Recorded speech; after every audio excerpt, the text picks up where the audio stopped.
Clementine by Sara Pennypacker. Chapter 2.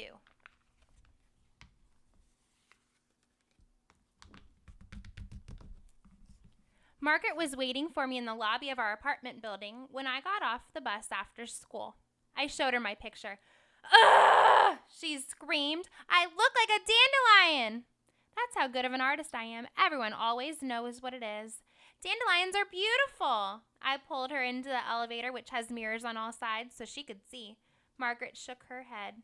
For flowers, maybe, not for people's heads. Besides, dandelions are yellow, not brown. I look like a dead dandelion.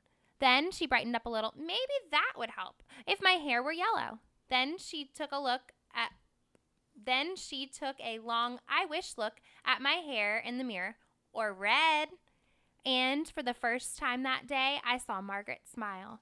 "I could do that for you, Margaret," I told her. "Oh, sure. I could make your hair red just like mine." "How?" Margaret asked.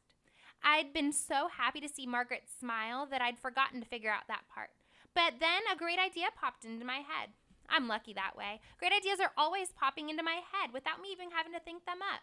My mother has some special markers for her work. They color over everything, and they stay there. Spinach got a hold of one and drew all over the walls, and my parents couldn't get it off.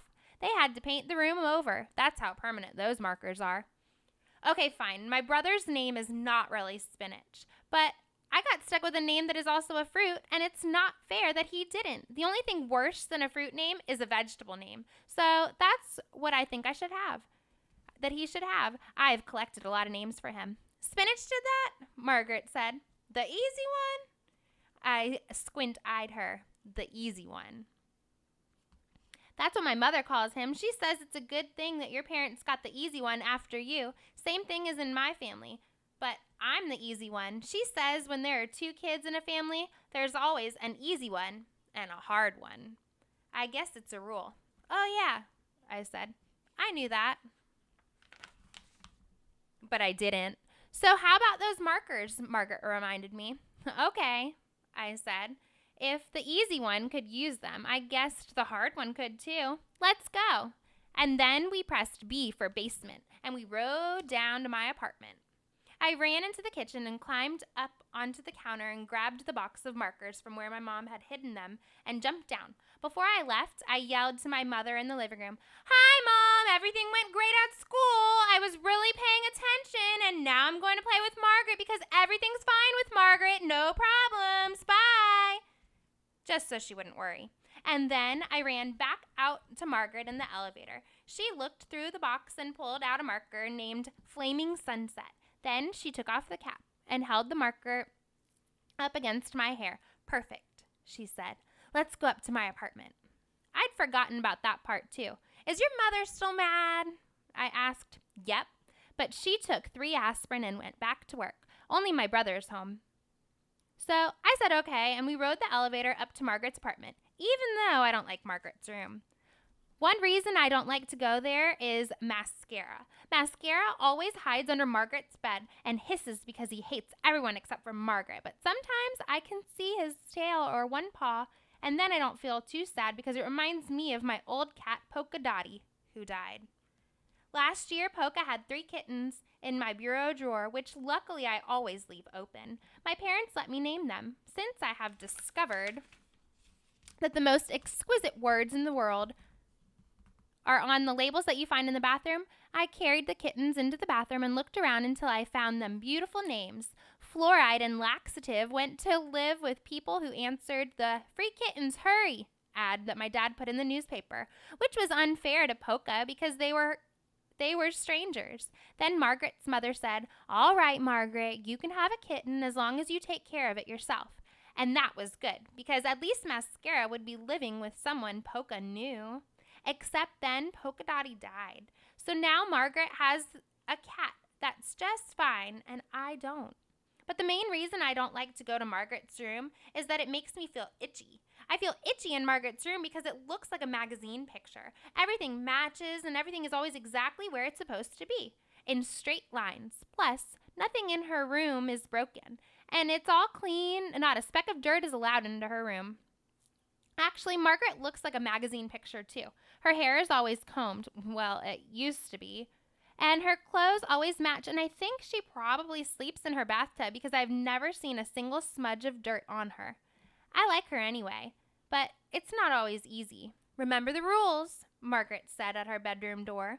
While Margaret was looking under the bed for mascara, I accidentally touched her lamp, which is a china poodle with an umbrella that Margaret calls a parasol because she is a show-off. Margaret turned around fast, but my hands jumped into my pockets even faster. All right, I said. Let's get going with the coloring. This is called changing the subject. It is very hard to color hair with a marker, let me tell you. But I did it. I colored all of Margaret's hair chunks flaming sunset. And then another really great idea popped into my head. And I drew flaming sunset curls all over her forehead and the back of her neck so her hair would look more like mine. It looked beautiful, like a giant tattoo of tangled up worms. When I'm a grown-up, I will have hundreds of tattoos. Margaret looked in the mirror, and then she looked at my hair, and then she looked in the mirror again and said, "Okay, good." Then she told me she was getting bracelets put on her teeth. You mean braces? I told her. No, she said, bracelets. They're a special kind of braces. They're jewelry. Oh, I said, I knew that, but I didn't. Okay, fine. Later that night, when I was just at the hard part of falling asleep, which is lying in the dark, trying not to think about pointy things, I heard the phone ring. My dad said, "Hi, Susan," which is Margaret's mother's name, and then he didn't say anything for a long time. Then he said, "Now, Susan, let's just look at this calmly." And then he didn't say anything for a long time. And then he said, "I'm sorry," 7 times, which is 2 more times than he said after he told my mother he thought her overalls were getting a little snug. Next, I heard him go into my brother's room, where my mom was putting Broccoli to bed, to say goodnight to him. Then I heard my parents whispering together as they walked down the hall to my room, and I thought this would be the ideal time to practice pretending to be asleep.